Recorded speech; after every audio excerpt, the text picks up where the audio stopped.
right. Good morning, everybody. Hello. Welcome to Coffee with Jen and Sharon. Yes. How's everybody doing this morning on this fine day in the back to school era? How's everybody in your house, Sharon? Uh, well, all is quiet for the most part. I just had a high schooler come in and say, "Hey, I'm on a break. I'm on a long break." And I said, "Hey, I have to go because I need to be on this video. Sorry, kid." But it's kind of, so here's the upside, Jen. Tell me. I said the other day, it's kind of like the olden days when the kids would come home from school and there'd be a parent there. And, you'd say, "Oh, how's your day going?" Right in the middle of the day. It's Yes, kind of I strange remember. and I fun. remember going home for lunch. The first 4 or 5 You years. did? I did. Yes, we went home for lunch during elementary school.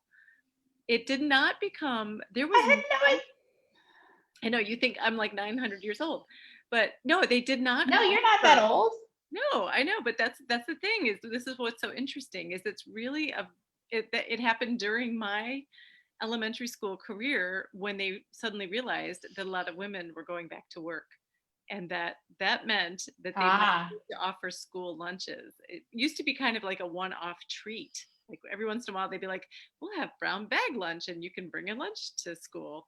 And then it's somewhere after fourth or fifth grade for me, it became lunch was served like you had lunch at school every day, but it did not happen until then. So I have very vivid memories of not only going home for lunch for school, but bringing school friends home with me on the bus. So think of this, the bus went back and forth twice there a was day. a bus? Yeah, I took a bus. And yeah, in the middle of the day, the bus would bring you back for lunch, and it was like we were in Europe or something. We actually had, a leisurely lunch at home. And even weirder, sometimes you could have your teacher come home and have lunch with you at home. I actually did that a few times. What? I know. Can you Oh imagine my it? gosh. I know. It was like a different, it really This was is a so different foreign world. to me. Yeah, right. So You know that was what's nice. my children inform me that this is still the case. I can't verify this, that in Germany, I don't know how they know this, that in Germany, kids still go home for lunch. Yeah, And they someone do. else informed me that in rural France, they still go home for lunch because I don't Absolutely. know, just, Lunch is the and it's major meal. leisurely. Right. And it's leisurely. And Spain too. I think Spain, maybe many European countries have this where yeah, you go home and you have this leisurely lunch and then go back, and I guess school must go later. But also like in my so a good friend of mine who's French, she moved back with her family to France, and then she moved back here because she was like, you know what, I'm too American now, I can't handle it anymore. Ah, It was too crazy, it was too different. And she said, yeah, one of like some of the idea is that there really are no after school clubs that are associated with school there. They okay. don't have the wraparounds that we offer. Everything is through your home. So you go home for lunch, and you also, if you're going to play soccer, your parents find you a soccer club outside of school. Or if you're doing art classes or ballet or drawing or piano or whatever you're doing, all of that is a la carte. There is no such thing as like extracurriculars. So like when we have students from France who come to our schools at the high school for like a 3 week, stay a home visit, they love it because they're like all this I fun stuff bet. happens. Well, now none of that is happening because all of our kids are home. So I guess we're all European now. I know. And what's funny, you'd think it would be the same, but our lunch periods have actually gotten longer too, now that I think about it. It used to be this awful 25 minutes, and that includes getting into the cafeteria and sitting down and Right. getting your hot lunch if you're getting one. And then Yeah, the kids had no time to eat. And never. Yeah, my kids never bought a lunch. Their entire high school career, they never bought a lunch because they saw their friends waiting in line. And by the time they would get their lunch, they'd have like 2 minutes to scarf it down. And they're like, I want that. I want to spend that time talking to people and relaxing. So they would pack a lunch. well, this is fascinating. I had no idea we were going to wind up talking about lunch when we were talking about back to school. Well, But what's tell me, more important? I put a funny up on my own personal Facebook page the other day that I got so much response to. I said it was like day one of remote learning in like it's something about like kids everywhere. This new lunch lady is really mean. So many moms were laughing about that because they're like, yes, all of a sudden I am the lunch lady, the PE instructor, the art instructor, I'm the math tutor, I'm all these things. And, this was in nobody's job description. So are Well, you finding yourself to be the lunch lady, Sharon? Do you have to make lunch for your kids or do they fend for themselves? no, they make their own lunch, but they leave the dishes hanging around. Oh, So no, that's we bad. need to have a balance where there's all this extra time. If there's enough time to cook, there's enough time to clean up. So we're getting there. But at your house, you must have nobody there now, right? Yeah, it's just me and the husband and the cats. That's well, actually, and the painters. This is like this is what happens when your kids go away to college. All these projects that I needed to have done around the house, I waited till they left because we have to be able to get into their bathroom or the hallway or wherever. So I'm now like I have no beverage for coffee today. It's really a sad story because I'm trapped in my bedroom because they're working in the hallway out there and I don't want to be in their way.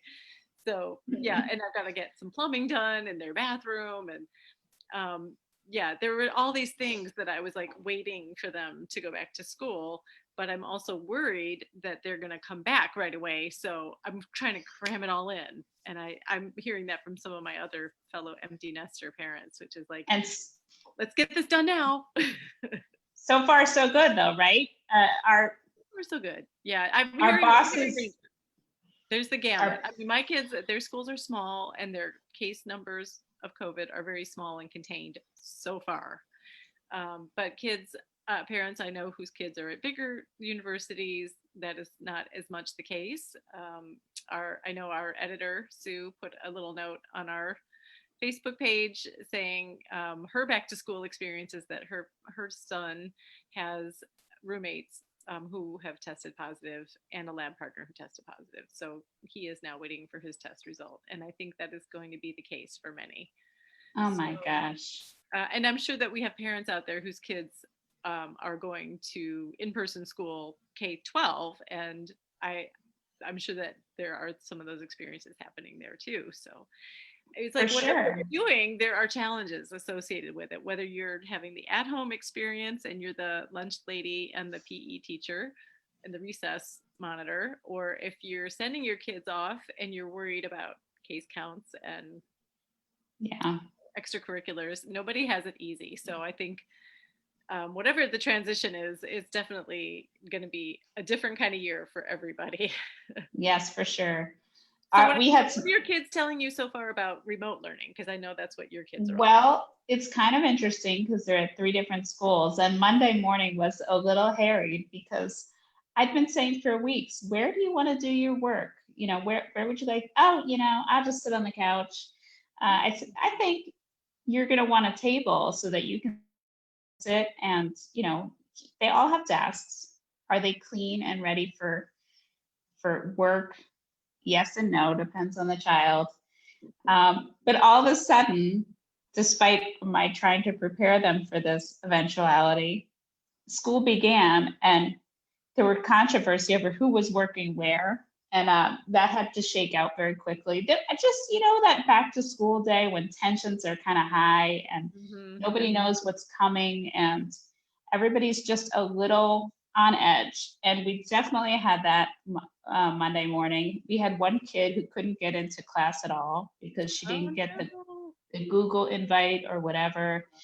Um, and then there were other small issues during the day with technology and things. But Oh yeah. So add to the list of challenges or things on your job description, tech support.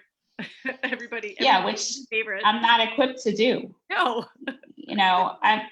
I'm on a different device today because I had problems with my other device. I know tech genius. So I'm just like, I almost was going to say, can you ask your siblings? Because I think they'll be better to help you with this than I will be. That's a brilliant strategy, actually, to outsource those things to like maybe everybody in your house needs a little bit of a role. Like whichever kid is the most tech savvy, why don't you say, hey, you're going to be your point person on tech support.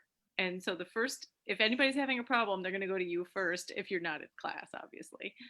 Try to have it be outside of core hours perhaps, or organization. If there's somebody in your house who's like really good at organizing, maybe say, okay, why don't you share what works really well for you in terms of getting organized for class. If they're willing to listen to their sibling, because Yeah. I do love that idea of giving kids a job. And they're so proud when they have a purposeful thing that they can really help with. And so Mm-hmm. often, more and more often, as my kids get older, they actually can help me with things. Oh yeah, I count on it. I really do. I mean, I'm trying to remember the last thing when my kids were home for such an extended period of time.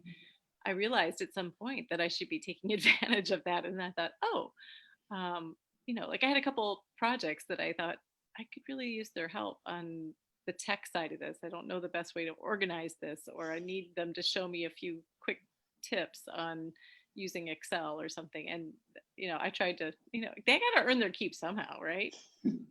Leaving dirty dishes on the counter all day. I know. Well, I'll tell you, my long time go-to approach to school was to play dumb as much as possible. So I would say to them, because I want them to be responsible for their schedules, and I know that takes a little time, but it's better that they do that than I do that. So I would say, oh, what day do you have library? And they would say, Mom, it's Tuesday. It's always been Tuesday. And I'm like, oh, well, you know your schedule better than I do. It's good you're keeping track of that so that you know when your library books are due. So then they just think, well, mom has no clue. Right. I have to be responsible. Right. So they kind of like, well, and then they realize, well, yeah, of course I know more about it because it's my school. So I'm hopeful that, and so far so good. They seem to be managing like where they're supposed to be in their school. So they've had practice knowing that I'll be clueless. Whereas I really could figure it out. I bet you do. You probably have like a color-coded schedule somewhere that tells you who's supposed to be in Spanish right now. No, we're not telling them, no. But I don't need to do it as long as they're doing it. So absolutely. That's really the whole goal of parenting, is to work our way out of the job. We need to hire ourselves. And the best way to do that is to become incompetent.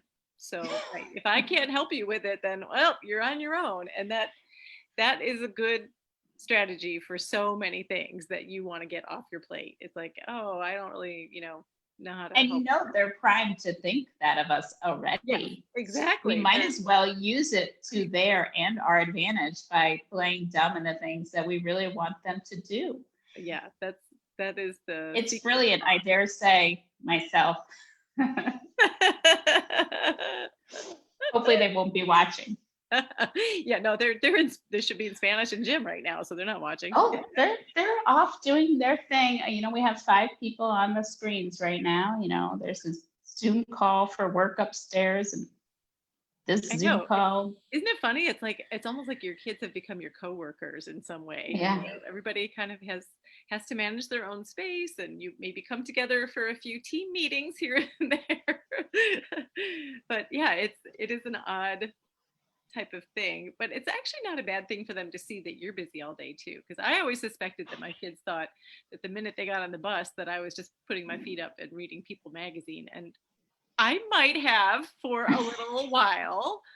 Well, that's one of the things we probably are missing, right? Yes, right. Those stolen moments. A little bit of time to get caught up on celebrity gossip, but then I was busy, and I would realize, like, they would come home and they'd be like, they at some point they turn the tables on me. How when they get home, you're like, how was school today? What did you do? Who'd you see?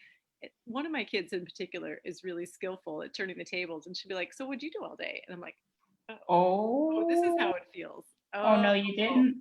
No wonder they don't like it when I ask them this. It feels like they're saying, oh, did you do anything today? And I'm like, it was always, my answer was always like, oh, I did some work. I, clean the bathroom, whatever I did that day. It was never very interesting to tell them about, but I did want to be sure that they knew I was busy and that I just sitting around waiting for them to come home, get off the bus. So, well, I would love to hear some stories from our viewers and followers about how it's going, because I think it's going to be so different for everybody. Like, are your kids in school? Are they on a computer? Like, And if you is have any like hot tips or strategies that you think have been game changers for you, I know other parents would love to read about it, because yeah.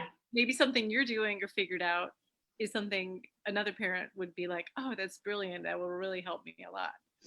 And also, just how are we coping with all this? Because it's a Oh lot. boy.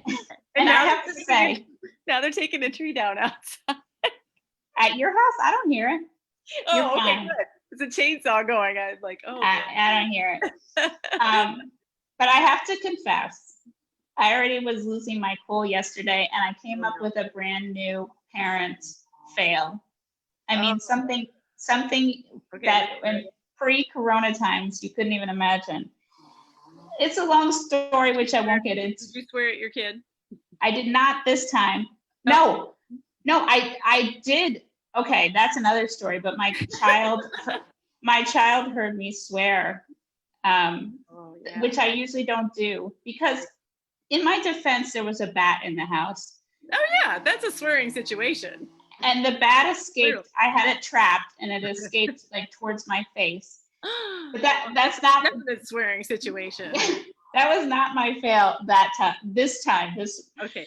So we had some controversy over an instrument that needed to go back to the shop for like a 5-minute. It's like a tuning thing almost. Yeah.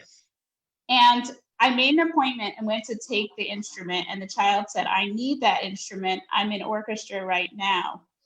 And that child had already said they didn't need the instrument and was refusing to give it to me. And I said, "I'm going to get on that Zoom call. If you don't give me that instrument right now, I'm going to get on it, and I'm going to tell your teacher that why I'm taking it." So I actually threatened to put my face on my child's classroom Zoom call. And then I immediately I got the instrument. I walked out the door, and I thought, what is happening? What did I just do? I just threatened to Zoom bomb I love it. My teenager's classroom. That's like, so like saying, I'm going to call your teacher. Yeah. The new version is, I'm going to Zoom bomb your classroom. I'm going to Zoom bomb your classroom.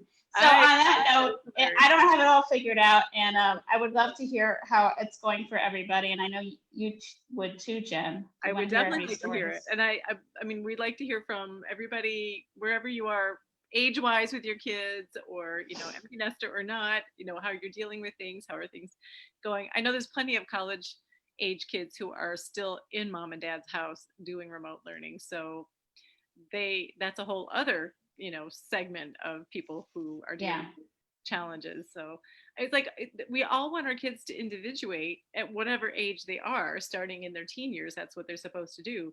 And it's like, how in the world are they going to do that when they're always in our houses? You know, this is going to be an ongoing challenge. So stay tuned. It is. There will be more to talk about next week. And we'll be back probably on Wednesday next week. We had a dental delay this week. Thing. Yeah, it was me. I'm the one. But yeah, did you even know the difference? Because Wednesday, Thursday, Saturday. What difference does it make? What day? What are days? It doesn't matter anymore. They're all pretty much the same. But we will see everyone next week. And until then, take care. And good luck with school. Talk to you later. Bye.